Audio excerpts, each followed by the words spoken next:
oppose this particular bill. It's within their duty to actually do that. Point out the areas where they think their supporters or wananchi have a voice on and push the government to actually perform on that, which is what they are expected to do as the opposition. So we're waiting for that communication from the Azimio la Umoja One leader, that is Raila Odinga, on exactly what we can do to have a voice in this finance bill. That is the duty of the opposition. Can we find fully in the announcement, Justin? Not really, Simba, yes. Because their role is to discredit government. Yes. But how they do it ends up making the country look bad. All said and done, country first. So everyone is anticipating that he's going to say on Thursday there's mandamano, or on Friday there's mandamano. That will lead to destruction of property, loss of life. Everyone, so how they are doing it? He's not the only one who's actually threatened to go back to the streets, Justin. The civil service unions in the country have actually said that if this goes through, we're going to go back to the streets. University students are also threatened to go back to the streets as well. So it's not just a question of the opposition. It's the opposition sort of emphasizing what a section of Kenyans feel about this bill.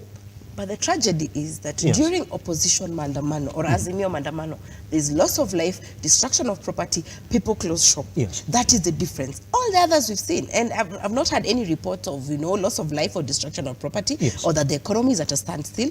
But for them, there's this incitement that comes with it, and there's so much, haywire that is happening in the country. When you look at the incitement levels, from what the president, the deputy president is saying, well, they're saying, well, just in point, the president is saying, well, there'll be no roads for you if your members of parliament actually go in and oppose this bill. Over the other side, the president is saying, I'm waiting to see who is that within this government who's going to come in and oppose this bill. Who is inciting more? Is it somebody who's telling you, we will go to the street and oppose this bill? Or it's somebody who's telling you, you dare do this? This is not going to happen. Unfortunately, Kenya Kwanza takes it on the incitement. Yes. The president has the duty of care. But the way he's speaking is construed that he no longer cares about Kenyans. It's construed like it is about his ego right now, and what he says is right. And that is unfortunate because Azimio will come in and say, you will not dare us. And I always blame Kenya Kwanza for the mandamano. I remember Raila Odinga after the election was silent for the longest time. And Gachagua would always say that we want these people with their system. They were always inciting. And I'm sure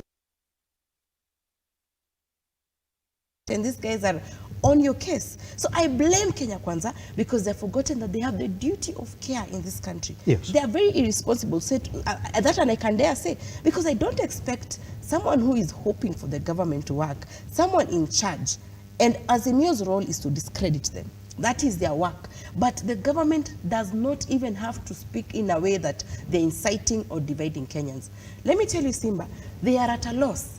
Because Kenya Kwanza supporters have come to a realization and they're like, you know what? This is downright arrogance.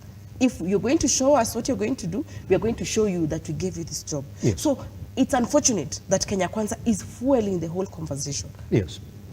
Pretty much. So here's the thing. Once we come back from this tiny breather that I want us to go to stop, we can give time for Edwin Kigoli as well to join us. I'm going to read for you some sentiments of top Kenya Kwanza officials who are expressing their sentiments on exactly how this process is going to go on Thursday, and as from today, when that bill is essentially going to be tabled in Parliament.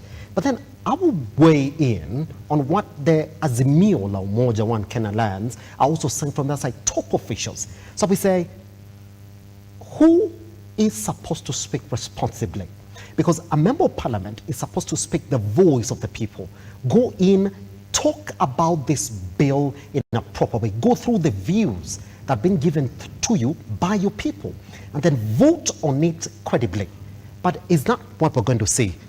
Because indeed, majority of Kenya Kwanza members of parliament are already saying we have the numbers. You could see the majority whip they are talking about is already has 150, even before they actually go in and talk about this particular bill on Thursday. So who is going to represent the voice of majority of Kenyans who are not allied to either Kenya Kwanza or the Azimio la Umoja One Kenya Alliance? As we talk